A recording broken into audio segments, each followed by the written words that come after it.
Hello, welcome everyone. Hope you are all doing well, and thanks so much for joining us for today's event. My name is David Shayevitz, and I'm the director of the Crown Family Center for Jewish and Israel Studies here at Northwestern. It's really wonderful to welcome all of you, and especially wonderful to welcome the participants in today's event. We're really delighted to be hosting Yonatan Furas, who will be discussing his book, and our two respondents, Yair Wallach and Elizabeth Brownson. More on all of that in a moment from my colleague Maayan Hillel, who will be introducing the event and moderating. I just want to say at the top that we have a number of really exciting events coming up being sponsored by the Crown Family Center, a number of other events, 3 more in this series on new books in Israel studies. More on that, I'm sure, from Maayan. And then in April, we're going to be having our annual Renee and Lester Crown Endowed Speaker Series. We're going to be featuring Joshua Cohen, author of the really wonderful and exciting new novel, The Netanyahus. He'll be joining us on April 11th. And then the next month on May 23rd, we'll be featuring for our Philip and Ethel Klutznick lecture in Jewish Civilization, Professor Laura Liebman, who will be speaking about a multiracial Jewish family in early America. More on all of these events and details on how to access them on our website, where you can also sign up for our mailing list, connect with us on Facebook, and just stay in touch about upcoming events that we're going to be hosting. Our hope is that as we get later into the year, we'll be able to do more and more events in person. But for the time being, it's great to be able to connect with everybody in this virtual format. And before I turn things over to Professor Maayan Hillel, let me just take a moment, just personally and on behalf of my colleagues, to thank her for having spearheaded this series, invited the different authors, and really done an immense amount of work behind the scenes to get this series off the ground. It's really a wonderful academic opportunity for us all to tap into the cutting edge of Israel studies, and we're all really grateful to her for having made it possible. And of course, I'll also just thank Nancy Gelman and Katie Genio on the administrative side, who've also been really invaluable. So thanks so much to all of them.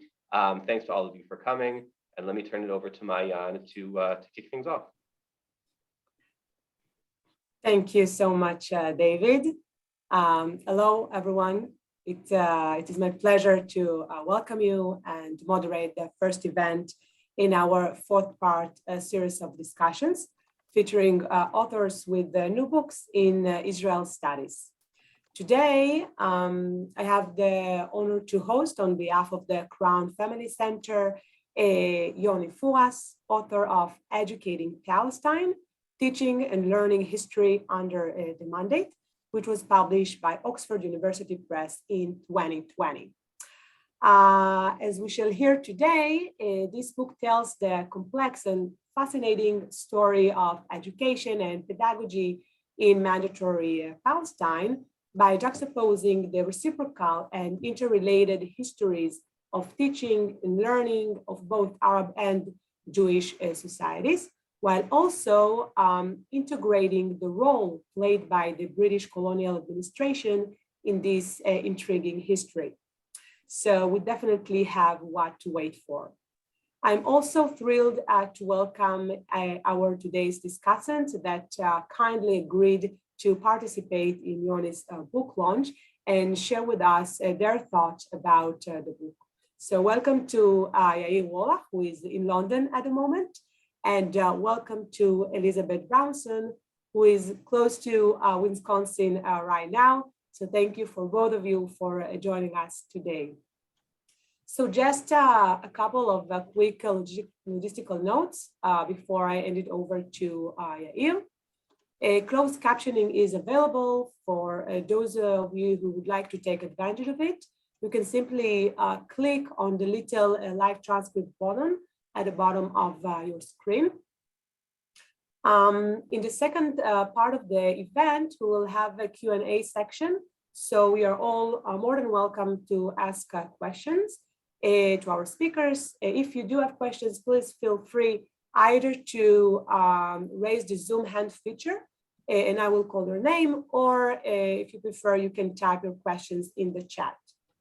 So with no further ado, I will introduce our first discussant, Yair Wallach. Yair Yair is a senior lecturer in Israel Studies at SOAS, the University of London, where he's also the head of the SOAS Center for Jewish Studies. He has written on urban and material culture in modern Palestine, Israel. His book, A City and Fragments, Urban Text in Modern Jerusalem, which was published by Stanford in 2020, dealt with the street texts of late Ottoman and British Mandate Jerusalem. He has also written on Israel-Palestine and on anti-Semitism for The Guardian, Haaretz, Plus 972, Newsweek, and other publications. So thank you, Yair, for joining us today, and the stage is yours. Thank you very much, Mayan, for the invitation. And it's a real pleasure to be here and to talk about this book, Educating Palestine, because it's such a fantastic book. And it gave me a huge amount to think about when I was rereading it now. And so I'm the first one, so I'll give you an overview of what the book is about, and I'll talk about a number of things coming out of this. So this is a relational study on the teaching of history in Palestine during the British Mandate, both in the Jewish Yishuv and in the Arab Palestinian majority society. Relational in the sense that it examines the relations between these communities as well as the divisions. Now, but I should say that the book actually gives a very good overview over the entire education systems, I think. And so it's more, the focus here is on history and how history was taught. But actually, if you read this, you will have a very good idea about how these systems functioned. And really I think probably the best overview so far that we had. And there's a number of other books on, and good books on education during the mandate. So that's one thing. And the second thing I should say is that it's about how history plays out in the education of our Palestinian Jews, but it's also a history in a broad sense, in a way, not just about the history lessons, which, as Yoni shows, sometimes it was just an hour a week. The proper history class was just an hour a week, depends where you were. But it's also about how history is taught, not just in the history lesson, but also in commemoration events, in geography classes, in trips, in the Scouts movement. All these historical narratives were disseminated, and the sense of identity and of the community and of individuals was constructed in relation to the past, in relation to memory. So history here is kind of seen as in very broad terms. Now, what we have is that the book gives us an overall view, as I said, and that means that it looks at the colonial system and administrators at the education department, at the exam boards and so forth. It looks at institutions, at principals and teachers, at the various high schools and kind of elite institutions primarily, and also more humble institutions. It looks at individuals, a long list of individuals, authors of syllabi and curriculum and textbooks. It looks at examiners. It looks at pupils and students. So out of this, you have, by the time you finish the book, you have a holistic view on what education meant to these various stakeholders. And we learned this through many anecdotes and individual stories, which are really sometimes really fascinating and funny. I mean, for example, we have the story about this matriculation exam that takes place during an earthquake, And the pupils are so nervous and stressed about finishing the exam that they stay on, and they're going to finish the test even though there's an earthquake, and only the second earthquake forces them to leave because it was so important. We have the story of the head of the education department, Humphrey Bauman, who was also the head of the Scouts movement, who invested basically his whole life into Scouts and was so disappointed by the fact that the Arab Scouts turned to nationalism that he completely almost doesn't mention it in his memoirs. Imagine spending 2 decades on something and then erasing it from your memoirs. It's fascinating. And here's the story of Zionist spies that are sent to collect information on schools, but because they're teachers, they write it as if it's a school report, kind of enumerating what's strong and what's weak. So we get to know quite a long list of individuals. I'll mention a few of them: Dawish al-Mikdadi, Khalil Totah, Ahmed Sameh Khaldi, Chaim Arya Zuta, Humphrey Bauman, Siegfried Lehmann, Jakob Katz. So it's a whole list of educators. And through these individual stories, actually from that emerges a picture of an educational, intellectual elite in Palestine, both in the Jewish issue and in our Palestinian society. So we have a collective picture out of these many, many stories. And that really helps to understand things. In terms of using resources, it's outstanding, and it's imaginative in the number and the scope. I'm not going to go into detail, but it's that kind of using different sources allows a much richer picture. So we get, for example, the testimony of Akram Zuaita, a Palestinian nationalist and teacher, saying how great teacher he was in Akka. And then we have the report by his superior saying he wasn't such a great teacher. So that really gives you a really rich and interesting picture. Now I'll say briefly what history is about for these two respective societies. It's crucial as a way to create a national story and to disseminate nationalism among their students, and a sense of direction and a sense of community. And that's why for both of these communities, history is absolutely crucial. And what the book shows is that the Zionist issue was able to do this much more effectively. And that's because it enjoyed almost total autonomy over its system. And the Arab educators were within the colonial government system, which meant that they were far more limited. And there's a whole list of limitations in terms of what they were able to teach, because the government didn't want the students to turn out too political and turn against colonial ruling in the British Mandate. But I think one of the interesting conclusions of the book is that that actually wasn't the problem, because educators found ways to still disseminate nationalism using reference to the past. And some of them actually thought that it's not such a bad idea if students learn about the ancient Arab past and not necessarily the present.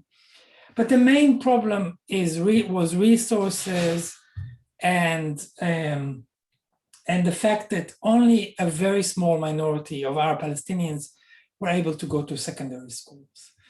And that was much more important than what they studied, and the various battles on what can be taught and what couldn't were secondary to the fact that most Palestinians actually had at best a few years of schooling in the village school, which was very, very limited. And we have here very clear and very vivid indications on that. Now, I have 10 more minutes. I want to talk about two questions that for me were very interesting to think about. And the first one is the basic question: why study these two systems together? Why put the system of the Jewish Yishuv with the Arab-Palestinian government system. And I think it's not an obvious thing to do, because I could think of perfectly good two books that would study them separately. So you can talk about Arab education during the Palestine Mandate, where the story would be these Arab educators and their colonial superiors and the British colonial interference and relationship with the British Mandate, and comparing this to what happens in Iraq and in other Arab countries, which again, this exists in the book. And you can just tell that story like this. And in that story, Zionism, the Jews would be like outsiders, some kind of outside element, but it's not really not particularly important to tell that story. And we can tell the story about the Jewish Yishuv education system, in which we will talk about the Jewish Yishuv vis-a-vis, say, the Jewish education ideas and systems in Europe and Central and Eastern Europe. That would be the most relevant. And here the British mandatory authorities would be kind of in the background, but not super important. And certainly the Arabs are not super important to that story. Okay, so and I can imagine these two stories. And the question, why do we put these two stories together? And it's an important question because it's not obvious. First of all, when we put them together, the risk is that there is a kind of comparative dimension, which is can be unfair, because these were very, very different systems. And Rashid Khaldi, for example, talked about you can't compare these two societies. So if we think of them as two national societies in the same space, etc., which kind of invites comparisons, then we will soon find out that the gaps between them. But if we think of it as in a more hierarchical sense, that this is a settler migrant society from Europe, mostly, and native Arab society, then why do we need to put them in the same book? And I should say that this is probably, education is probably the most segregated aspect of life in Palestine during the British Mandate, even probably more segregated than residence, because there were still quite a lot of cities which were kind of mixed and so forth. And the economy, although separate in many ways, still had sectors that were shared. In the education, the separation is almost total. So it's a really important question, why to put these together. So there's a few reasons in the book. First of all, the system is not completely separate. I think it's important to say that in the Christian church schools, Jews continue to study side by side Arab Palestinians, relatively small numbers, but I think it's important to say. Some Jews, the minority, took the same exam as Palestinian Arabs. It's also, I think, important to say, because I think it's important to show these exceptions. There was awareness of the other side's education system. The Jews were more interested in what happens in the Arab side for military intelligence, if not for other things. But also the Arabs were aware of the high level of independence and resources on the Jewish system. So in the Scouts movement, we see this kind of reciprocal tensions and comparing yourself to the other, which does exist. So there is this kind of awareness. There is room for comparison in biographies. So I think, yes, the Jews are all migrants and settlers coming to Palestine, and the Arabs are natives. But I think both are, or many of them, are first generation to modern education. I think that makes it really, really interesting. Some of them come from traditional schooling and had the access to kind of modern education. And that makes it a very interesting point that connects them, even though they are in very different positions. What I would say is it sends us to ask certain questions. to ask about how Jews saw Arabs and how Arabs saw Jews, how questions of race feature in both of these, and I'll talk about this in a second. Ultimately, I think it's a political and philosophical question, because I think if we tell the story as separate, if we write two books out of this, we basically accept segregation as natural. And segregation was not natural because it was not the case before the British came. And definitely not to the same extent. So I think by kind of separating these two stories, we accept as natural as given the assumption that these people kind of had nothing to do with each other. And I think, I mean, the mandate was only 30 years, but very important 30 years. To understand its legacy, I think we need to study them together. And I think it's really, really important. Even the silences, even the fact that, that they don't engage so much is really important. How these two separate systems were created is really, really, I think it's a really important question, because it's otherwise we will basically fall into the same trap that they fell into. The Arabs thought that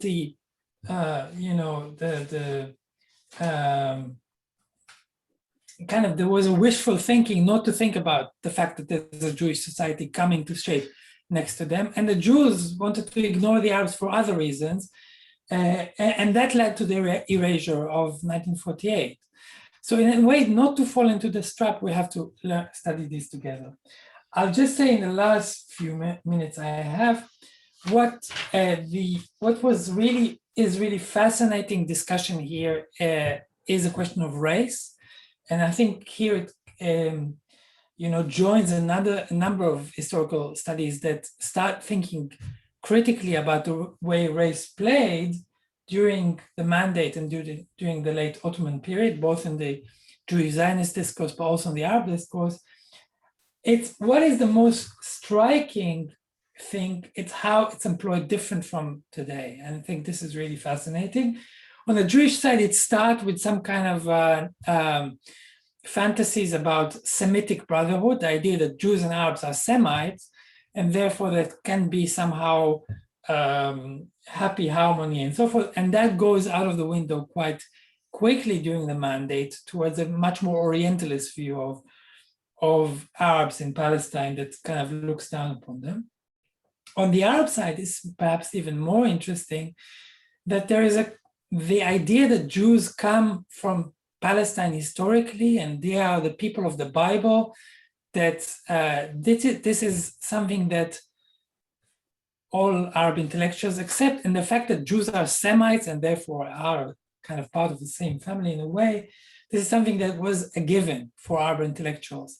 That did not stop them from seeing Jews as colonizers. They saw no contradiction there. On the opposite, they tried to write back stories of settler colonialism into the Bible. So to imagine themselves as descendants of Canaanites, and therefore the Hebrews and the Jews come as colonizers already in the time of Joshua and the Bible. So in a way, I think a lot of the debates we have today about Jewish indigeneity and Jewish roots in Palestine, etc., in a way are secondary to the question of experience which these Palestinians had, which they were there in 1920, and they're experiencing a society of immigrants coming from Europe. And that's the important thing, not the question of whether Jews were descendants of the ancient Hebrews or not. And well, I'll just end with one thing. I mean, I think the question of East and West is also really, really interesting in racial terms, that for the Arab Palestinians in elite institutions, the question of how to mediate between East and West and their position was very, very, very crucial. And it something that occupied them very much. For the Jews, it was much more simpler. that they identify themselves very clearly with Western culture and civilization in a way that they were maybe bringing to the East, but their identification was much more straightforward. And I think we have to think about, when we think about these racial categories and East and West, we have to think about how things looked in the 30s and 20s, which is not the way that they look today in many, many respects. I'll end here, but I'll just congratulations to Yoni on the book, and yes, I'll finish here. Wow, thank you so much, Yair, for this enthusing overview and thoughtful take on Yoni's book. That was really interesting. Before I hand it over to Elizabeth Brownson, please let me introduce her. Elizabeth Brownson is Associate Professor of History at the University of Wisconsin-Parkside, where she's been a faculty member since 2012. Brownson completed her MA and PhD from the University of California, Santa Barbara, where she received the Fulbright Hays Fellowship to complete her dissertation. Her undergraduate degree is from Colorado State University, Fort Collins. Her research focuses on Palestinian Muslim women's status in family law since the British Mandate period and Muslim family law reforms today. In addition to her book, Palestinian Women and Muslim Family Law in the Mandate Period, which was published by Syracuse in 2019, Brownson is the author of several peer-reviewed articles and book chapters. Most recently, she is under contract for a chapter, Muslim Women's Religious and Social Activism in Palestine, Lebanon, and Syria in the Oxford Handbook of Islam and Women, which will be published soon by Oxford University Press. So thank you so much, Elizabeth, for joining us today, and the stage is yours.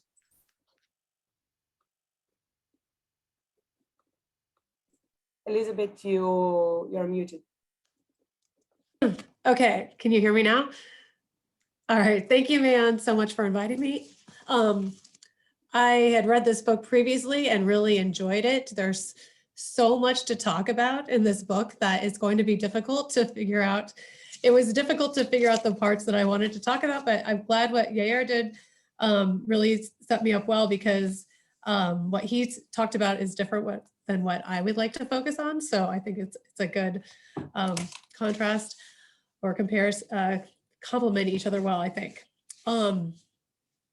So in my view, the most important contributions of the book is first that it shows how the conflict and the two nationalist movements transformed both historiography, the writing of history, as well as the teaching of history, as well just how much there was so much interest in how in the two communities and the other's education system, especially with the Hagenai intelligence files, which I'll talk about in a second, because I found those really fascinating. I love anything that has to do with spying.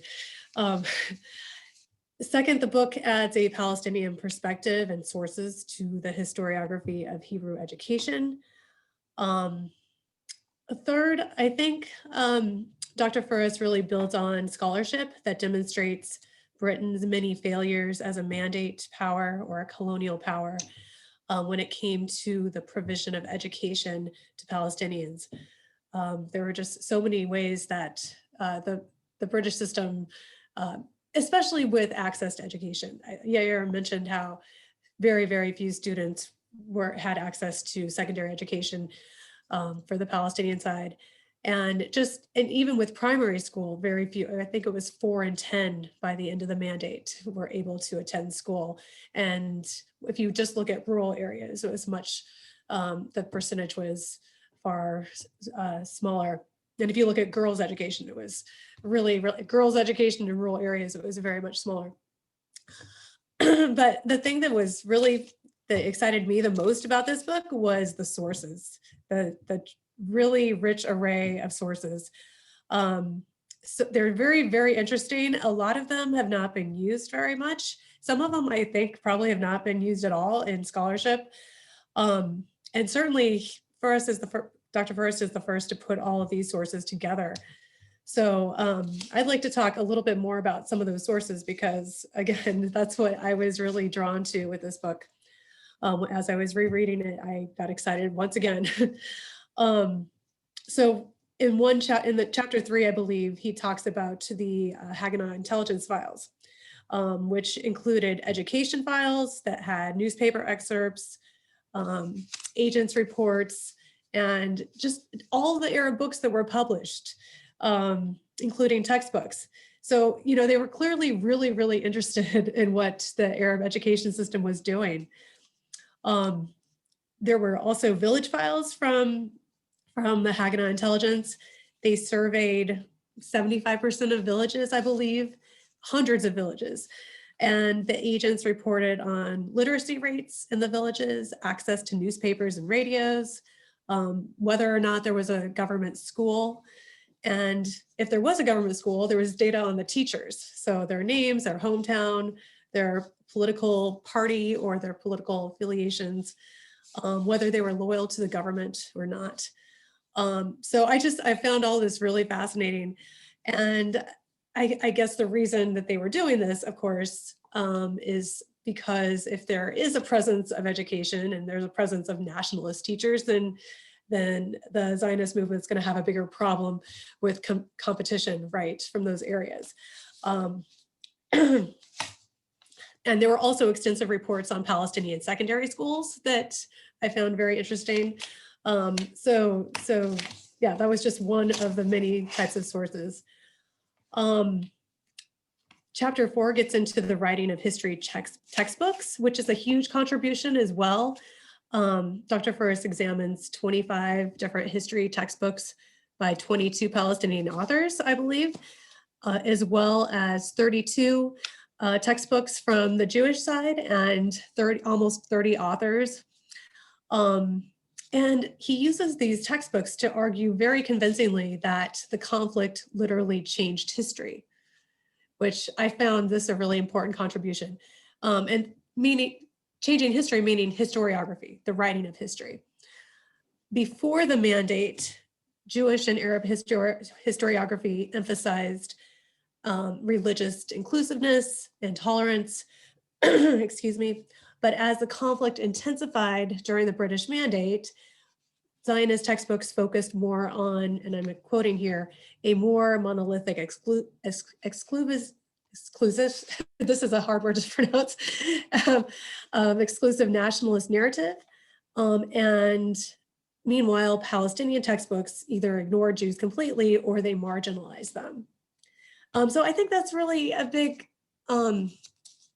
I think that's important to note that before the mandate and before the conflict really heated up, you had historiography far kinder and more inclusive and tolerant of one another.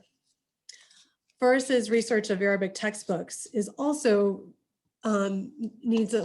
we should talk about that a little bit. It's really valuable because they really haven't been studied much, if at all. Actually, I don't know of any studies that get into any detail with these textbooks. And in these Arabic textbooks, he identifies several trends. One is how nationalist Egyptian and Lebanese textbooks inspired Palestinians to emulate them.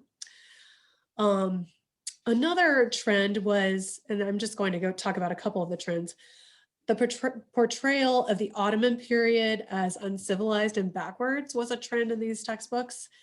And interestingly, the Zionist textbooks also tended to characterize the Ottoman period as such.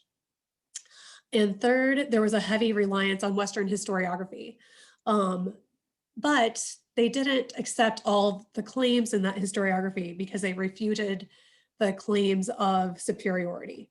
And Zionist textbooks did the same thing as far as Western historiography, relying on it heavily and also not accepting any claim of being superior for Western Europe. So that was super interesting. Excuse me. Forrest also shows interesting parallels between Jewish and Arab authors, which I found really interesting. there were several, I think Yair mentioned one of those, just that they were the first generation to modern education and how that really influenced them was one of the comparisons. Forrest also draws on personnel files of the authors of the Arabic textbooks to tell their stories. So you get a real sense of what these men's lives were like. And the fact that learning English was super important and gaining an education was really important to their social mobility, that they just wouldn't, I mean, that was their key. Education was their key to move up. And because they mostly came from humble backgrounds, at least one generation of the authors had more humble backgrounds. But they also kind of had sad stories. And I'm just going to look at, I've got my book here as well. There was an interesting quote that just kind of summarized their stories, that the stories of all these history authors of the history book textbooks tell is that the forlorn story of a group of men who felt used and abused, unappreciated, and most of all, lonely in their work. So it was kind of a sad conclusion, but really interesting information about them. They also actively disseminated their knowledge via public lectures, in the press especially, and with radio broadcasts. And on the Jewish side, the authors of the textbooks also were giving lectures and writing in the press as well. So you see similarities there. One thing I like to also mention is the fact that there was so much really interesting information and sources used that sometimes I felt like there could be another book written, like several more books written, or just maybe another chapter in another book or another article. For example, the parts about the radio broadcast, I would have loved to hear more about them. I would love to hear just more discussion of the main topics covered in some of those radio broadcasts. So yeah, I think there's a lot more work that can be expanded on from this book. As far as the British failures, I guess I still have some time here. Educational segregation was certainly a big failure on the part of the British, although the Yishuv also refused to cooperate in two of the attempted endeavors that were discussed in the book. But certainly the British did not follow it up. They kind of gave up. When it came to Bauman, the first director of education, he seemed to be really idealistic and thinking that he could somehow get the two sides to come together with some mixed schools. But the second major director of education just seemed to have no interest and just kind of really didn't follow up at all. I mentioned also just the fact that the British did not really expand. They did not provide much access to education for the Palestinian side. But when it came to the syllabi for the government schools that the British imposed on the Palestinians, there was a major bias towards British history, virtually no modern Palestinian history. So it was a focus on Western history. And, the Palestinians nationalists did not appreciate this. One of the big complaints they always had was the fact that they had no control over the teaching of history and what was in the syllabus. So of course, compared to the Zionist side, where they had full control over that, that was a big bone of contention for the Palestinian nationalists. Another fascinating source that I found from the teaching history chapter was a series of pedagogical articles in a men's teacher training college for Palestinians that outlined best practices for teaching history. And reading it really reminded me about some of the high impact practices, little workshops I've been to before, because they called for more active learning and for field trips and telling stories and theater, called for more social history, which I'm always a fan of. So I found that source really fascinating. Just so many gems in this book. And let's see. Okay, so I'm gonna have to start choosing what I focus on here.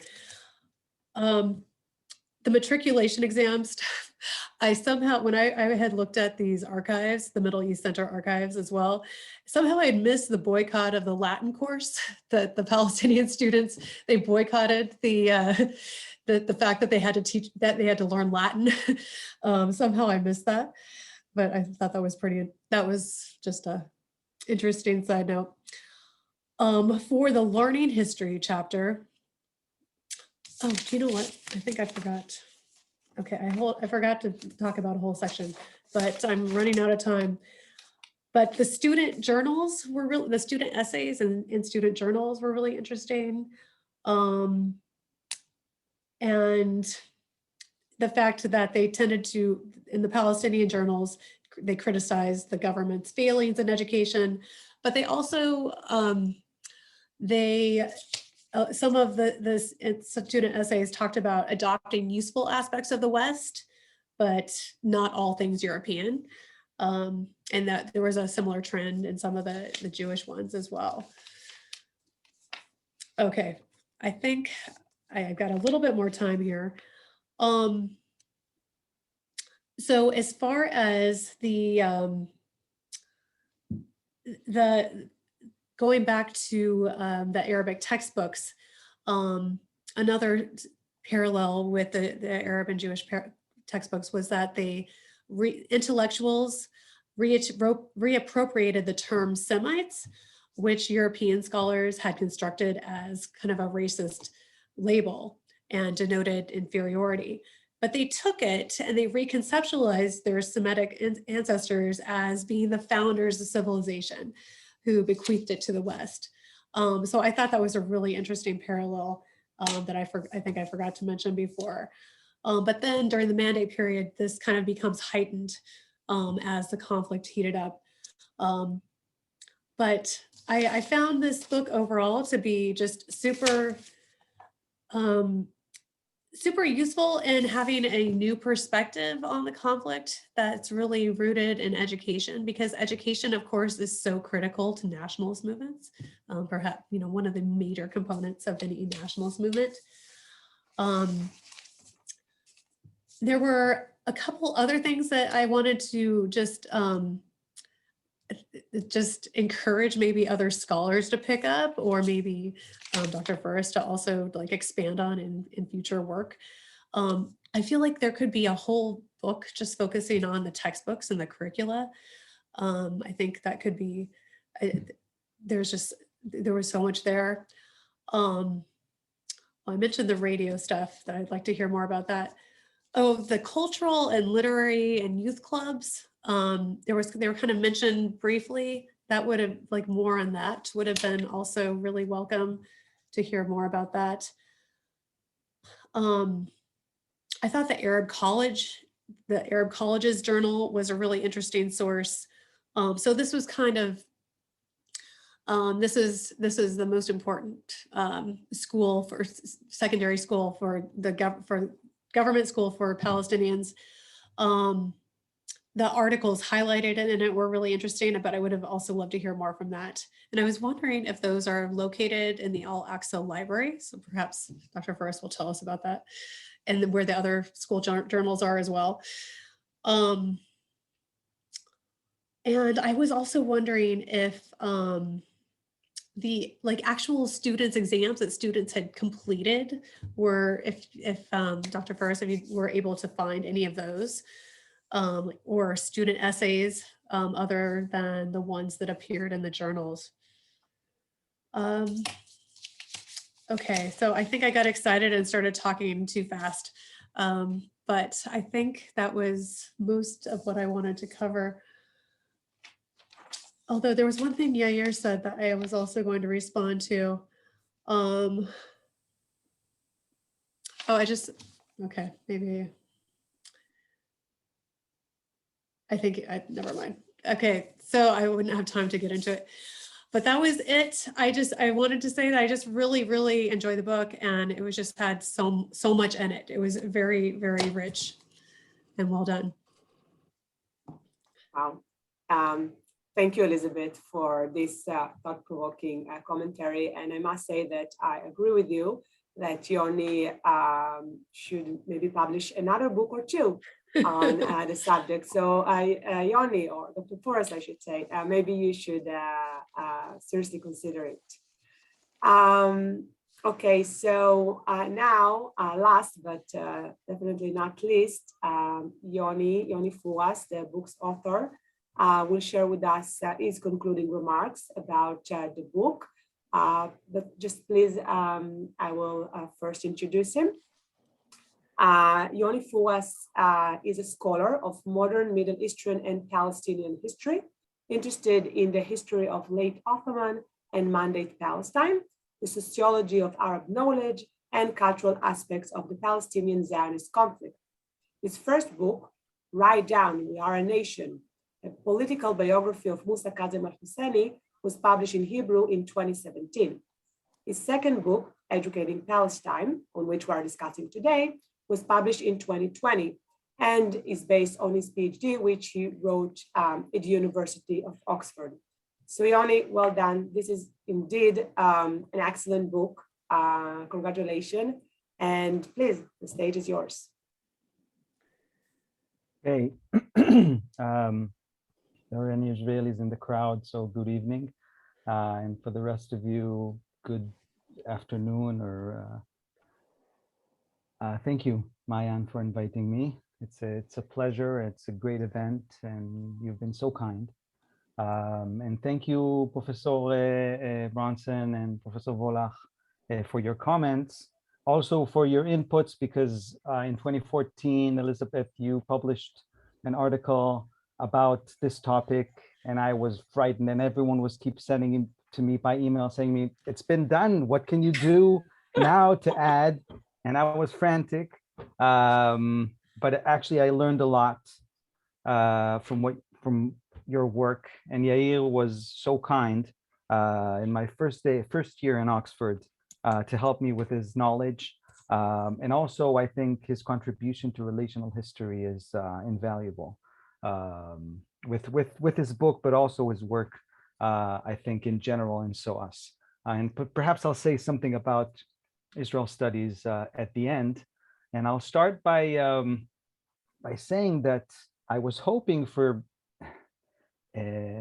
one of you to crush the book, to say something like provocative and critical, but since you were afraid to do that because perhaps you're afraid of me or someone else sending spies, NSO or some other malware to your phones. Everyone is so nice today, and no one's critical. Everyone's afraid.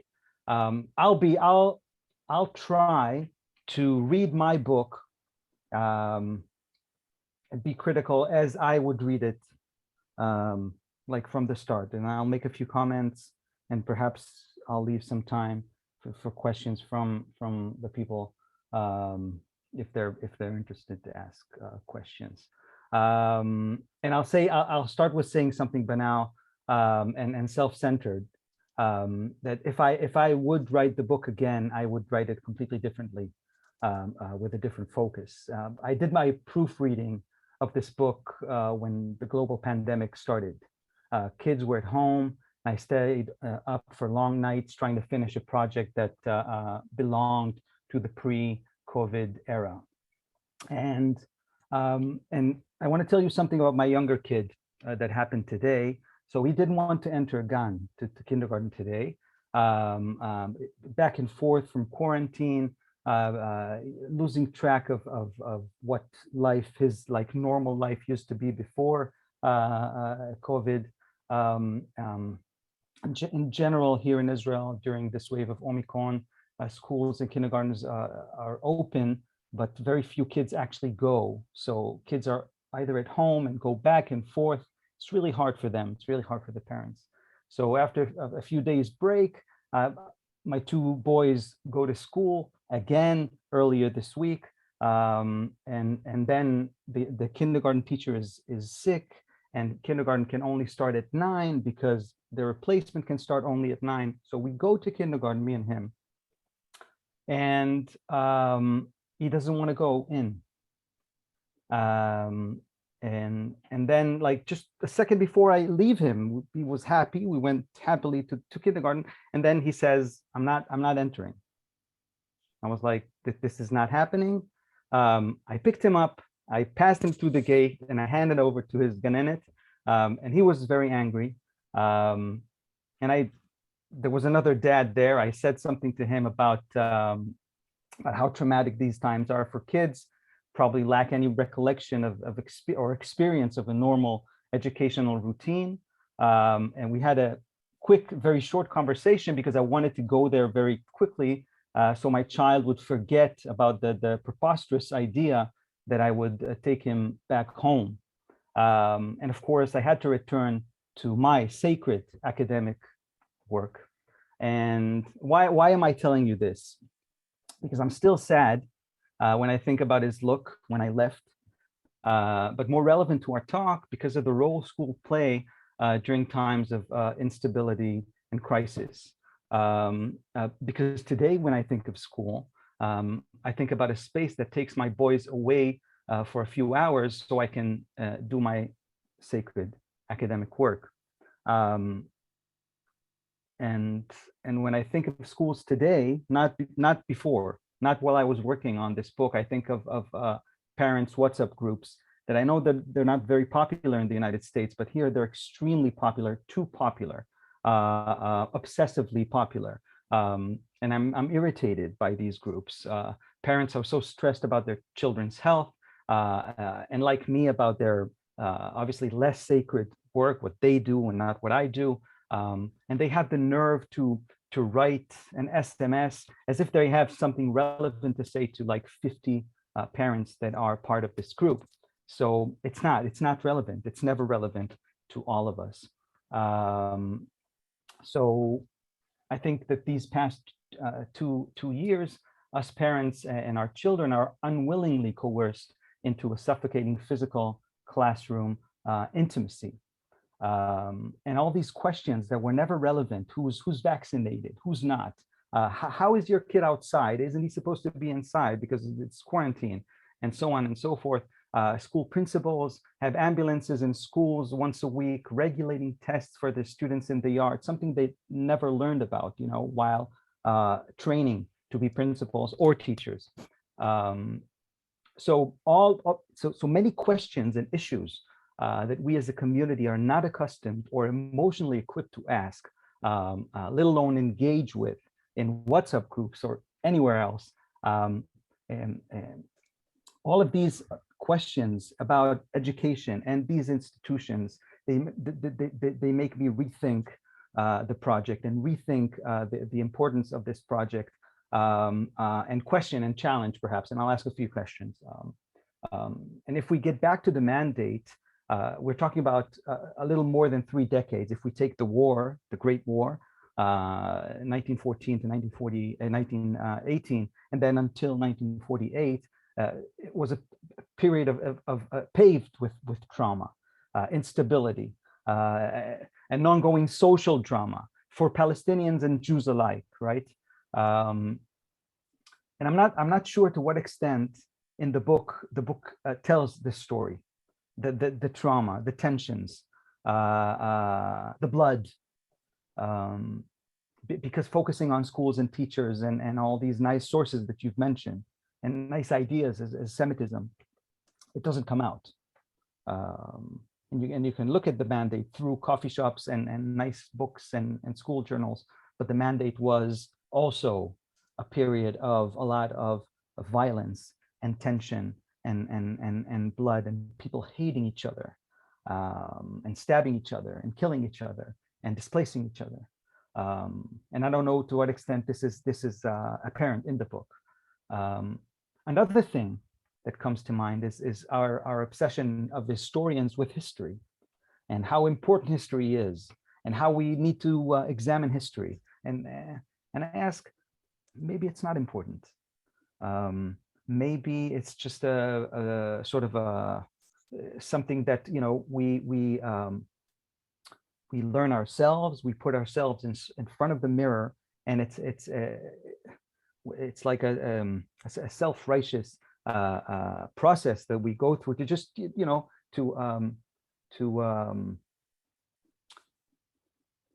like to be apologetic to our own trade. Just a question about this idea of teaching history and how important it is. I did a lot of work on syllabi, on curricula, textbooks, sources that seemed dramatic at the time. I read a lot of archival work. But now, like looking back again at the mandate, I think of all the times that these schools were shut, especially Palestinian schools, because they were occupied by British Army troops, or because there was a collective punishment of a village, or because simply there wasn't any money to maintain the school or the local teacher. All the local teacher just ran away because he had enough with the local community and their you know, the problems between the local community and him. So all of that does not come out in textbooks. The textbook came out in 1925, and then you can spend many hours reading it and do a philologic examination and scrutiny of the text. But then who reads it, and where was it read? And where did it get? I tried to touch that in the book, but I don't know to what extent I explained that that most kids did not learn history. Most kids did not read these books. That this was also something of a small group of people and a very small industry. Another thing is English, the English language. So Elizabeth, you mentioned this. So I think about myself. I grew up in Kfar Saba in the 1980s. I knew Back to the Future by heart when I was in the 3rd grade. Before I knew how to read, I knew how to memorize chapters of Full House. But Palestinians and English, they were coerced into this hierarchy, this cultural hierarchy, in which English was so important. And it's also important to me, right? Because I wrote my PhD in English, and now if you want to be important, you need to publish in English. And I don't even know if my book would be translated to Hebrew or Arabic. But all of this, I'm thinking about the Palestinians and how in this hierarchy, their own language is less important. I don't know to what extent this is. I wrote about this in the book, about this transition, and about how there's a new occupier and there's a new boss in town, and everything you own culturally, your cultural heritage, is of less importance for your own good. If you want to be someone, you need to learn English better than Arabic, and then Hebrew. Hebrew is also important because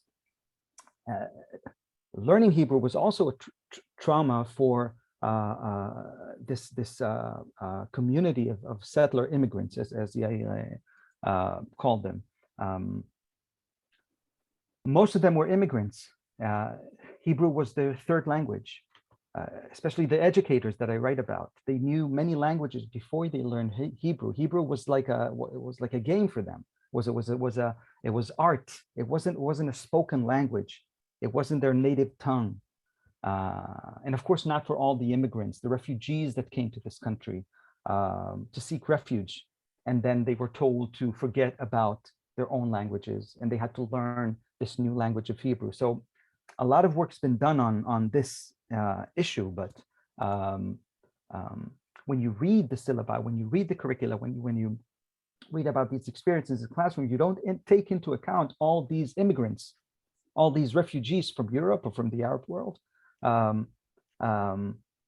They don't speak the language, that miss home, that want their the way the air touches their face in Poland, in Baghdad, and that is something that I didn't write about, and I think it's also interesting. So we have this imagination also of schools as havens of normality and routine. We have a wishful thinking about these institutions as operating within a sustainable pedagogic modus operandi. And again, in reality, the mandate period is, it's hard to put your finger on a time when there wasn't tension, there wasn't a crisis. If not local, if not national, then local. If not between Jews and Arabs, so between different factions, sects within the community. And these changes, they challenge or they annihilate the possibility of a modus operandi. And in this regard, we tend to think about the Hebrew system as sustainable, as triumphant, right? Because they were able to create a universal education system. But is that so? Is that true? Were they able to create the sense of security or collective cultural confidence they needed to be to feel secure and safe? I don't think so. Was it possible at all? I don't know. The Jews were slaughtered all over the world. It was the trauma of the Holocaust that happened. You know, we talk about the Second World War, but it had a longer delay, right? So we talk about this when we compare it or when we juxtapose it to the Palestinian system. We think of it as very triumphant, very, you know, stable, as something that the Jews were able to create. But did they? This is something that I didn't look at when I wrote the book. But looking at it now and being part of this society also now, it's different. It's a different society, right? Israel and the Yishuv. But I think we can rethink the successes of this system and challenge some of the breaking points of Hebrew education. Do I still have time? You have 5 minutes. 5 minutes, okay. And the whole idea of just juxtaposition and relational history, which you know, we all like. Is it valid? Is it not a game we play, especially Israeli scholars, to find a common room, to challenge what you said, Yair, about if we don't write a mutual history, a relational history, a reciprocal history, we are taking segregation as everlasting, as impregnable. But again, I ask, is it not? So just, is it not water and oil? Was I honest about this mutual influences and the peeking over the fence? Is it not just fences and people hiding behind fences and preparing for Judgment Day with complete disregard of what's happening on the other side of the fence, as long as you have a more powerful weapon? Is reciprocal history valid at all? These are questions that I'm asking myself, but I'm also asking, I mean, I think they're important. I'll end with what you with Elizabeth with Latin. And you know, I wish we would teach Latin. I wish I could sit with my students in Haifa University and recite Arabic poetry, al-Mutanabi, with them, and have them memorize and learn the way they did during the mandate. And I think Ahmed Samh al-Khalidi, which opposed the removal of Latin from syllabus, I think he wanted this control of classics. And this is just something that I think about now as a teacher in Haifa, about how this digital age and the fact that supposedly everything is online the demand from the students is so minimal, and we don't, and some of the, perhaps, I mean, some inspiration from these educators, especially, by the way, Ahmed Sameh al-Khalidi, which I think is perhaps the most important educator during the mandate period, is this demand from students to be the best in the highest academic level that can be. And they didn't want to learn Latin, but he showed them. He said, no, we're gonna do that anyway, and we're gonna learn British history and Roman history and Arab history, and we're gonna learn all of it, and we're gonna be the best.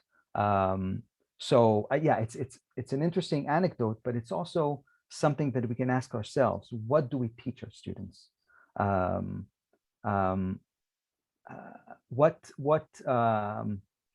How do we capitulate? Do we surrender to their demands and try to be, you know, to have them like us, instead of demanding their academic excellence? And that's it.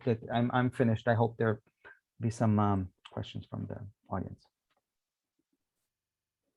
Wow. Thank you, Yoni. This was really fascinating, and I appreciate your honest and interesting reflections on your book. I also really love the connections you made between past and present. It really illuminates how history is always relevant to understanding our present. Well, so now we'll open the stage to questions from the audience. So I guess we'll gather some questions for the first round, and then if we have time, so we'll gather a few more questions. So please, you can either raise the Zoom hands feature or chat your questions in the chat.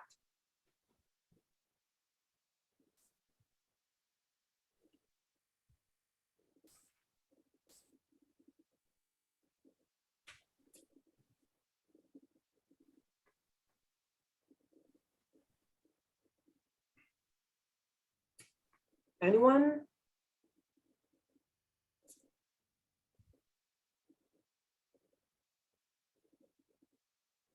Okay, maybe I'll start. Is that okay, Oni? I'll ask you a quick question, and maybe we'll let people organize their thoughts or questions. So, as you mentioned, and everyone mentioned, and Yair and Elizabeth mentioned, that the book basically is based on relational history approach. And in your book, you illuminate both the interactions between Jews and Arabs, and also the conflictual or the competitive relations between the two educational projects of the Arab Palestinian society and of the Jewish society. So basically, these two elements of interactions and conflictual relations are central elements in the settler colonialism approach that is becoming very dominant in the study on Mandate Palestine. So I was wondering whether you define your study or your book as belonging to this approach, or in other words, how do you position or how do you see your book relate to settler colonialism approach, if at all? This is the first question, the hardest one. This is what I had in mind. Well, I must say that I didn't work on this. I didn't look at this encounter through this prism. I do write about the Yishuv as settlers, as part of a colonial project, no doubt. But I'm not sure that it fits into this genre. I'll say why. I think that in the book, I try to give agency. I try to hear the various voices in Mandate Palestine. And I think that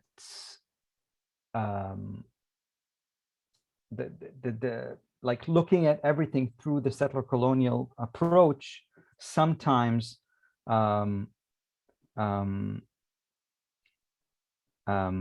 erases these voices and puts everything in a very orderly black and white how do you say binary system. And I think it's not binary. I think it's problematic. I think that I've shown the problems. But yeah, to answer your question, it's not a very good answer. I think it doesn't. I think I tried not to engage with the concept and move across it or under it or above it to try to make perhaps a more complex argument. Thanks. Now, to be honest, I'm asking that because it's the same kind of a dilemma that I'm dealing with in my own research. So I kind of let Yoni to ask this to answer this question. Thanks. Anyone else?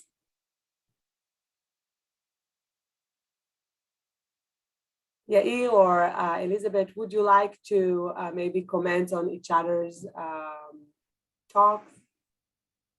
I want to say a few things first of all, about your question now, and I think the settler colonial dimension. I think the fact, if we write and I've heard these papers, I'm not talking theoretically, if we write a history of Arab education in Palestine, which shows it as part of a bigger Arab story, post-Ottoman in relation to what's happening, this is also not a settler colonial analysis because, and I think that's a settler colonial analysis would emphasize the relations between settlers and natives. I mean, that's the framework. I don't think the educators in Palestine understood it this way in the 20s and 30s. I think they thought they're part of a bigger Arab world, which is being colonized by the British, that's true. And there's these annoying Jews which arrive in the country and they're bit dangerous. But I don't think they thought that their situation is going to be determined by that immigrant settler community. So I think they do understand that it's settler colonialism and they call it by this name, but their horizons are bigger. They look to Cairo, they look to Baghdad, etc. It's very, very different from Australia, right? It's a very different situation. So I'm all in favor of talking about settlers and natives, but to think that this gives you the kind of solution that suddenly everything becomes clear when you've said this, I think it's a very different dynamic in Palestine, in Algeria, in South Africa, in North America. These are all very, very different locales in which these dynamics play out. I'll say one thing about, you talked about English. Yoni. So one story, Yigal Allon went to Kaduri, the elite establishment agriculture school. Paikovich, his name was then, and he became a general in the Israeli army. And he sits to negotiate with Gamal Abdel Nasser in Fallujah over the terms of surrender and evacuation of the Egyptian forces. So he goes into the room and he wants to speak with Nasser in Arabic. Nasser refuses categorically to speak Arabic with him. He's not going to speak colloquial Arabic with this guy who doesn't know anything. He speaks to him in English immediately to put him in his place. Yigal Allon doesn't know English. His English is poor. So his helper, which is a Yemenite Jew who went to some better education, actually has to translate between this Egyptian officer and the Israeli general. So I think these things work in different directions. It's not. I think there's some kind of surprising angles here that I do not think if we think of, the Jews it was easy for them with English, not necessarily.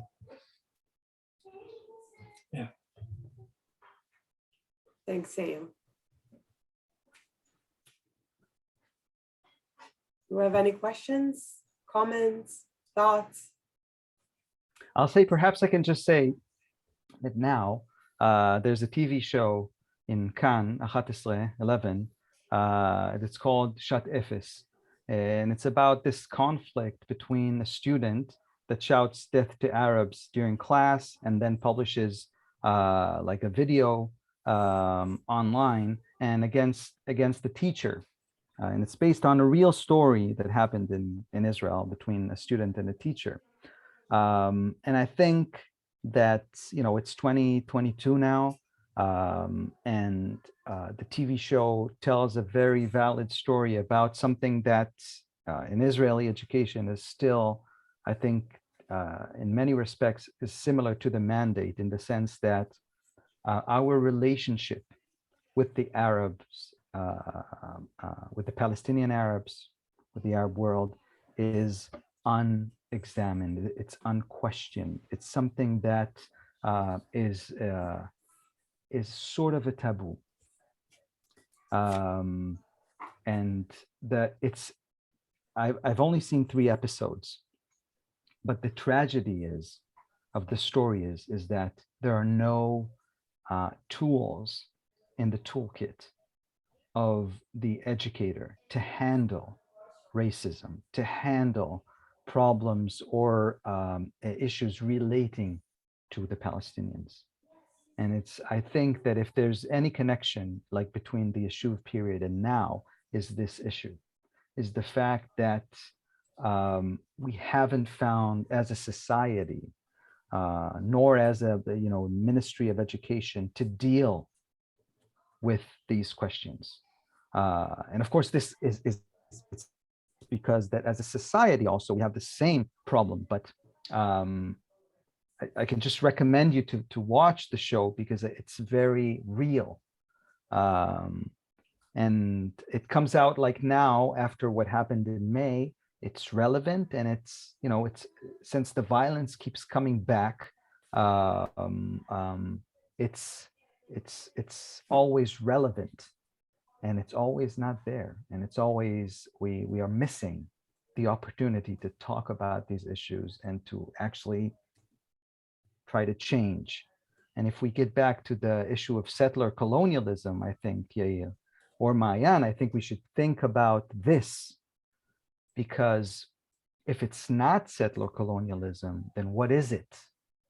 And what is this story of these two peoples that are living next to each other and are neighbors in some cases? They're working with each other, especially us, employing them and using them. But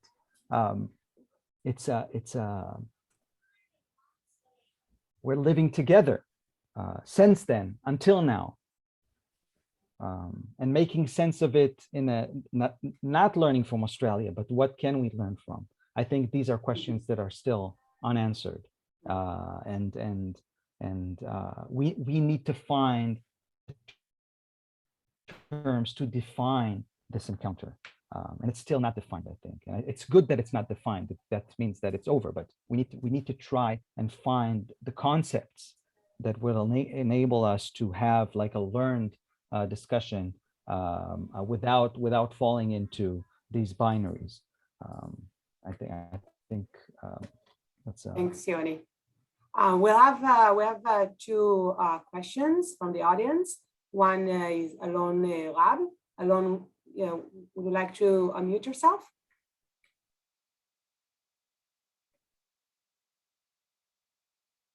Alon, I don't know if you can hear us. Can you hear me? Yes, please go ahead. Okay, good day, and thank you for your work and everyone participating. I'm originally from Jerusalem, but I'm speaking from my home in Portland, Oregon. I'm wondering about if in your research you found some differing opinions, different ways, different education systems or schools that actually recognize the other as valuable, respected others' history. My father, Israel Tzvi Zichrono Livracha, was born in 1914 in Jerusalem and went to the Alliance School. And also religious schools. And according to him, unfortunately, I can't ask him now, he's in another world. He had teachers who actually encouraged him to learn Arabic. This is late 1920. I'm also thinking of what about schools of Hashomer HaTzair, for instance. I have a book I picked up in one of those stalls on Allenby Street that used to be next to the big synagogue where you could buy books for a shekel. And it's called The Red Flag. It was published in Israel like in the early 30s. It has a lot of texts about universal values. It has German anarchist writers in it, Rosa Luxemburg and so forth. So I'm wondering if in your research on the Jewish side, you found maybe more enlightened views, and also on the Palestinian side. I mean, there were Jews and Arabs who, were engaged in sport activities together. So anyway, that's my question. And thank you again for your work. I'm looking forward to reading the book.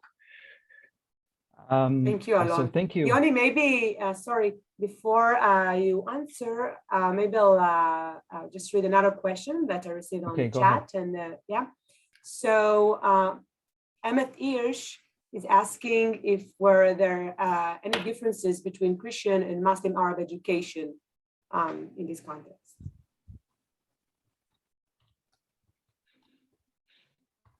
Okay. So the first question, Alon's question, thank you. So Jews who speak Arabic, of course, yes, there are many instances of Jews learning to speak Arabic, and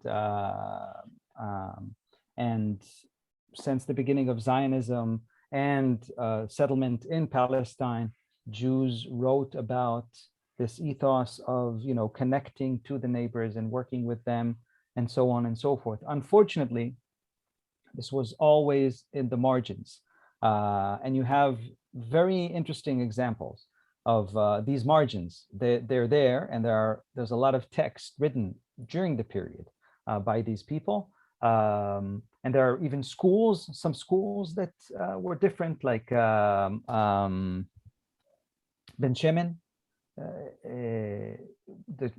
Its principal was this German binationalist that was targeted by the Yishuv and called for his resignation after he had, I write about this episode in 1941, I think, Shavua Mizrach. They invited Arab kids and they had this festival, and then everyone wrote against this festival. And how come, Jews and Arabs celebrate together in a school?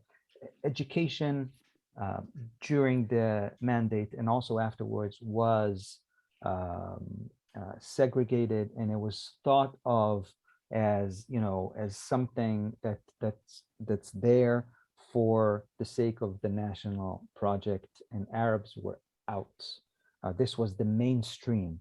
Yes, there was alliance. Yes, in some there were some schools that admitted Arab students. Yes, in some kibbutzim of Hashomer HaTzair, people took courses in Arabic, but the rule was, and I think until today, that is Israelis or Yeshuvs, people, they don't know how to speak Arabic.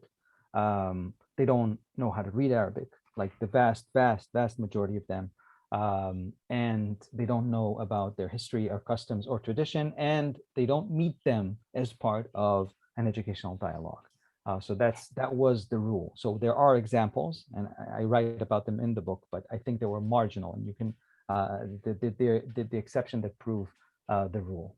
About enlightenment, so now there's a new PhD written by a colleague and a friend of mine, Eliyahu Shorov, about these moderate Palestinians and the people that wanted to compromise and saw a place for Jews in the Middle East or in Palestine. So yeah, they do exist.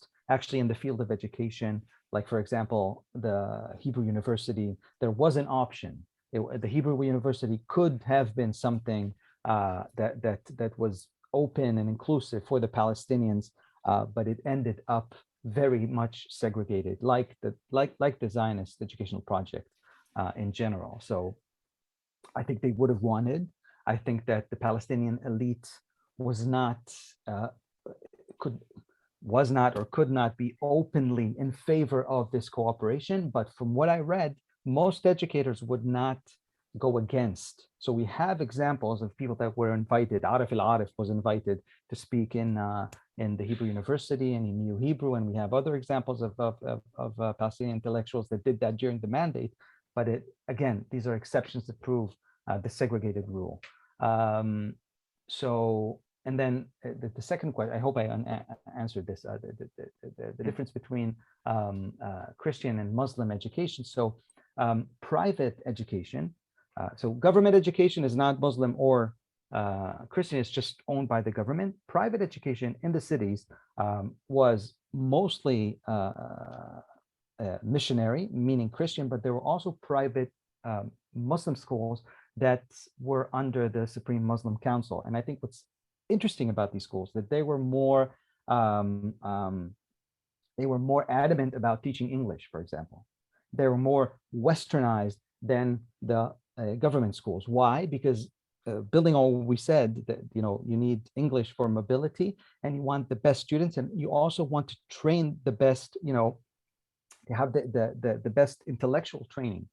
So they prepare them to the matriculation. They prepare them to all the rules and curricula and syllabi of the government system. So in that sense, the Muslim and Christian schools were very much alike. Perhaps in the Muslim schools, they were even more they were even more influenced or promoted the English curriculum, the English culture, in a sense. There weren't any nuns there. There weren't any priests there. It was more national, but it was national and Effendi. It was national and also with this look, with this gaze to the West, and for social mobility and authenticity, and like this combination of, on the one hand, Palestinian and Arab and perhaps Muslim authenticity, on the other, this gaze to the West and what we can learn from Western civilization.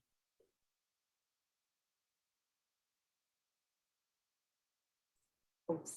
Okay. Thank you so much, Yoni. Actually, I would like to thank everyone for joining us today, especially Dr. Yoni Furas, the authors, as well as Dr. Yair Wallach and Professor Elizabeth Brownson. Thank you. I would thank you for coming. I would like also to thank Nancy Gilman and Katie Junio, who helped in organizing this series of event. Just a quick reminder that our next book launch will feature the author Liora Alperin from the University of Washington, the author of The Oldest Guard, Forging the Zionist Settler Past.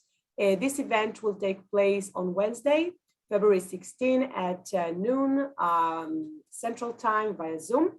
So you are all welcome to join us. Have a great rest of the day, and thank you for coming. Thank you. Thank you so much, Elizabeth. Thank you, Yoni. Bye bye. Tov. يعطيكم العافية.